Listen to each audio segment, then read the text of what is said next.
Hey, how's it going, guys? So we are here in the Amazon Seller Central account. We're going to be going over the next section of information we need to input within our Amazon listing for our product. We talked about vital info, variations, offer, compliance. Now we're going to be talking about images, description, keywords, and the more details tab.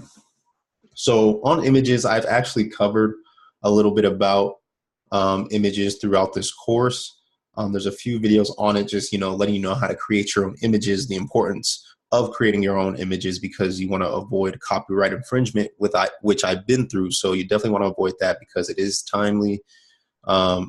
It takes a long time. It costs money. You just want to avoid it. So creating your own images, which is literally taking your sample product, grabbing your iPhone, and snapping a few photos. It doesn't matter what's in the background of the product, and sending those images in to a freelancer on Fiverr, very cheap, and having them edit your photo for Amazon, like having them optimize the photo for an Amazon listing. Meaning, when I say optimize, meaning that they're gonna put it in the format that Amazon requires. So if you see right here, Amazon tells you exactly what they want. Products must show at least 85% of the image. Images must show only the product that is for sale with few or no props or no logos, watermarks, inset images. Images must be at least 1,000 pixels on the longest side and at least 500 pixels on the shortest. Images must not exceed 10,000 pixels on the longest. So when you tell them that, like, actually, when you search for to get your photos created on Fiverr, just go ahead and type in Amazon listing photos or something of the sorts. We could just go through it really quickly again, just to give you an idea.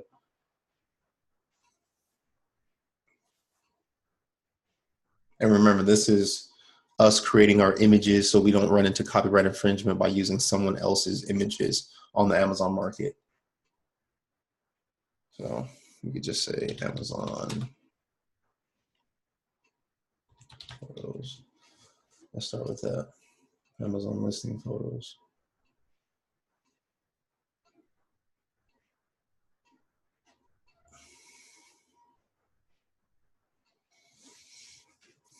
Okay, and you'll see here that most of the people that are going to pop up, they're already going to let you know, like, hey, we specialize in making photography or photos for Amazon or eBay. So they're going to know exactly what to do. They're going to know it needs a white background.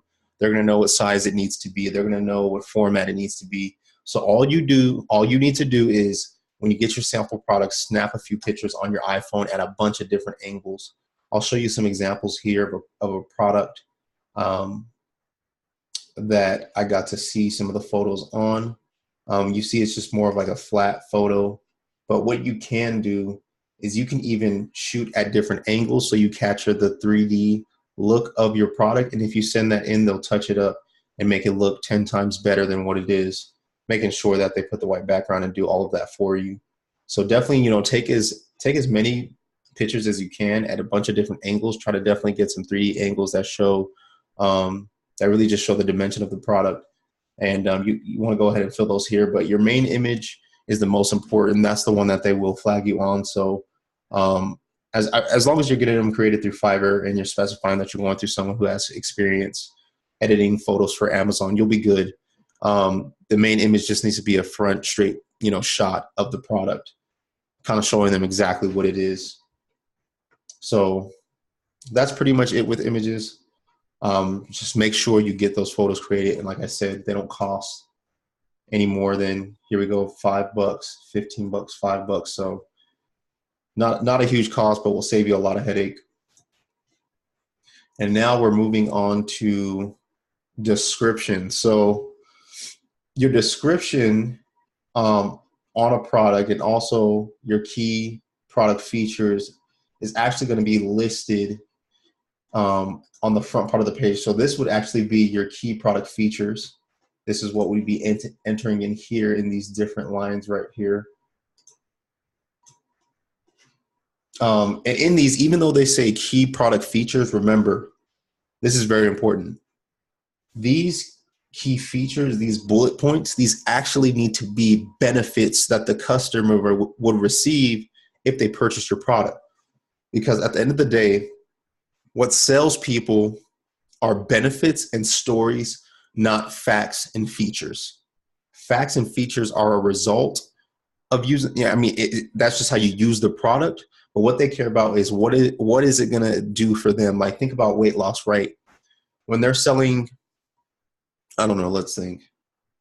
When they're selling, fat burner pills, they're not giving you like what the pill is made of or I mean, they'll tell you that, but the benefits are this pill is going to make you lose weight in 30 amount of days, attain the body that you always dreamed of, feel better, look better, yada, yada. Have a picture with somebody out on the beach with, I don't know, in a good looking body. It's just, it's they're selling the benefits, not the specifications or the features of the product. They're not saying like, oh, check out the size of this pill. It's a beautiful oval shape. No one cares about that. They want the benefits of the product.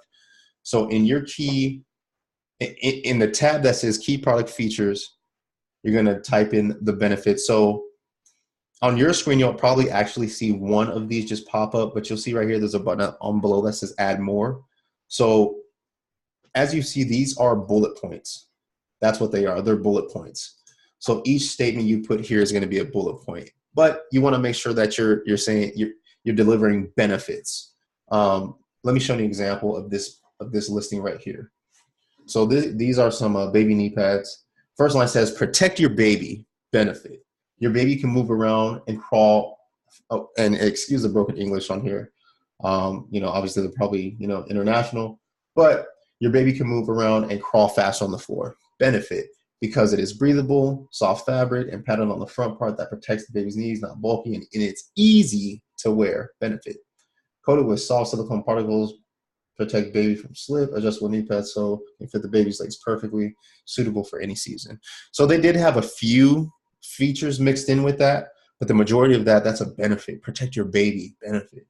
And move around and crawl fast on the floor, benefit. Well, that crawling faster is not a benefit if you have kids. Obviously, this person that wrote this may not have kids, but you get the gist of it though. They're selling benefits here.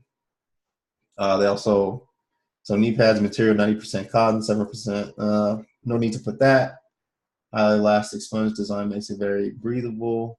Okay, breathable, that's a benefit. They're stretchy all over. They're easy to wash, machine washable and dryer. That's more of a feature, but the fact it's easy to wash, they're easy to wash, there's the benefit.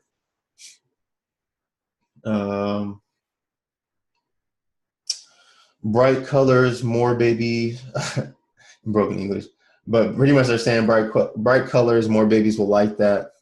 So you just see, I mean, this one is actually an okay example. They definitely have, I think, too many features within their bullet points, but definitely you want to put the benefits of the product, whatever you're selling. What is it going to do for the customer?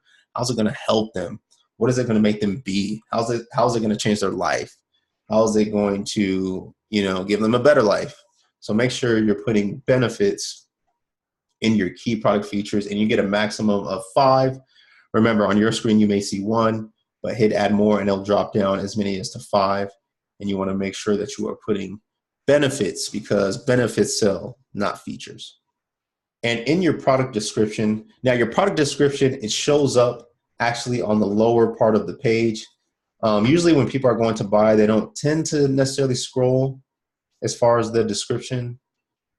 Does this one even actually, this was the example I wanted to show you.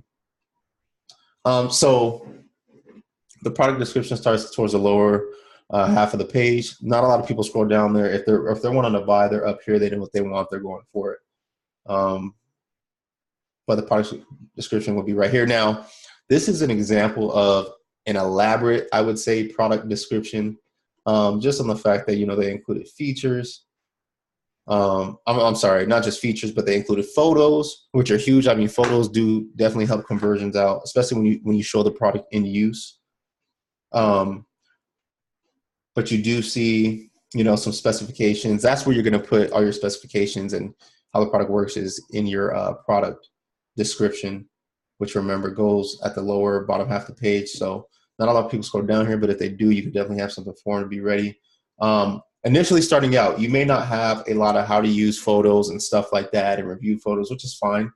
You can definitely get away with just putting the specifications of the product, you know, its size, colors, what they're going to receive in the package. Actually, I'll show you a good, you know, product description that doesn't have too many images. Okay, so check this out. You know, tells a little bit about the brand name, what's included in the package, you know, maybe maintenance for the product. Hey, this is how you keep it, you know, keep it working well. Like I said, you could definitely add a few photos down the line. You could definitely do that. You know, showing the product in use is always awesome, but you know, you can definitely get away with just product specification, who's it from, what's, you know, what's in the package, and definitely some maintenance. So that's an example of a product description. Within that, you're going to place that right here in your product description box. So this cannot exceed a maximum or a character maximum of 2,000. So you have to be mindful of that. But there's actually tools on the web that you can search, and if you copy and paste your copy or your writing in there, it'll tell you how many characters it is. So let's just type in character count.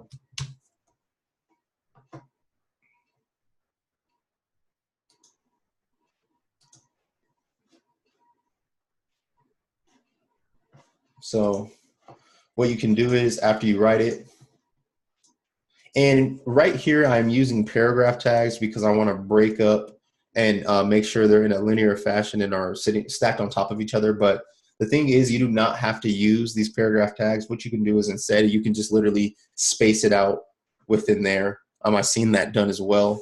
But if you are running into issues like where you're trying to space it out and it's not doing what you want, you're going to add these paragraph tags, which I will include an example of what the paragraph tags look like, and how you input them. I'll have a document that I'll just take this product description, copy and paste it in there so you can see how to add them. The first one, you'll be able to see definitely from the example. So for the character count, you're gonna go ahead and copy that, paste it here, count characters, only 400 characters, so definitely didn't exceed that 2,000 limit of characters. But you always need to make sure that you are checking for that. And you also see that with your key product features, your bullet points, they cannot exceed 250 characters. And I believe if you do exceed 250 characters, it will still allow you to save, but it will cause issues for your listing. So you always want to double check these as well, just by simply copy and pasting. Gonna get rid of that, paste that one, count characters. Okay, it's 44. Obviously, we're within the 250 character limit, which means we're good. And right here for the CPSIA warning, pretty straightforward. If you are selling something that has a marble, contains small balls, contains small magnets, contains a marble, is a small ball balloon, you definitely want to check off right here, and you will have to have the necessary labeling on your product.